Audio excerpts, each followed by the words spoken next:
Good afternoon, I'm Malcolm Jordan and this is your midday news fix for Monday the 23rd of March. The Finance Minister's promising to update Kiwis on our fuel supplies as Middle East tensions keep ratcheting ever higher. Iran says it will shut the entire Strait of Hormuz if the US follows through on its threats to bomb Iranian power networks. The BBC's reporting that Tehran's been hit by more strikes this morning, and Israel's now confirmed it's preparing ground operations into Lebanon, claiming it's targeting Hezbollah. Nicola Willis says our government will confirm this week what might trigger a new fuel response phase. We're not going to go with it's this number of days. We need a more qualitative approach. What matters is actually how many ships are on the way, have fuel companies sourced alternative sources of fuel. Meanwhile, multiple rail closures in Auckland in April may make it trickier to avoid using fuel next month. The Public Transport Users Association says the closures should probably still happen to avoid more delays to opening the City Rail link. National Coordinator John Reeves says there'll need to be good alternatives. I think over the next month, with newcomers to public transport, AT has to do an exceptional job with the rail bus replacement. Consumer New Zealand says New Zealand First's promise to break up New Zealand's power market's big players sounds good in principle.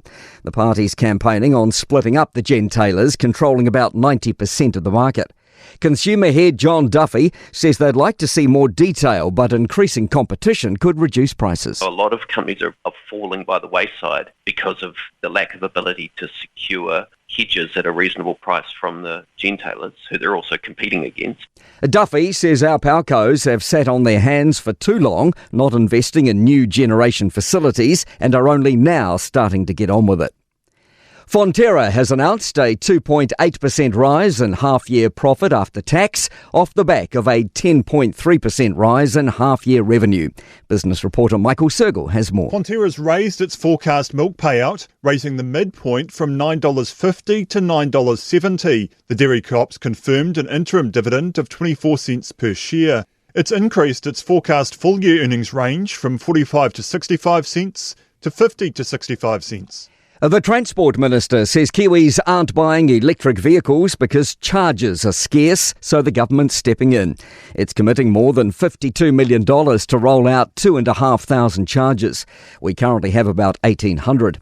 Transport Minister Chris Bishop says around half of the new chargers will be implemented in regional areas. We get feedback that is very important as well, so that when people are doing that big summer roadie, they can do so confident that they'll be able to charge up on the way.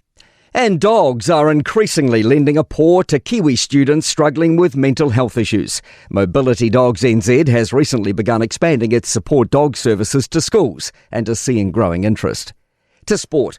As predicted, New Zealand Cricket will pursue the proposed NZ20 privatised franchise league as a preferred option for the domestic T20 game next season. England-based hooker Georgia Ponsonby has been granted an eligibility exemption to play for the Black Ferns in next month's Pac-4 series in the United States and Australia. And Manchester City has won a 9th League Cup football title, courtesy of a 2-0 victory over Arsenal in the final at Wembley. I'm Malcolm Jordan, that's your latest news fix. We'll be back with the next update at 5 p.m. from the Newstalk ZB newsroom.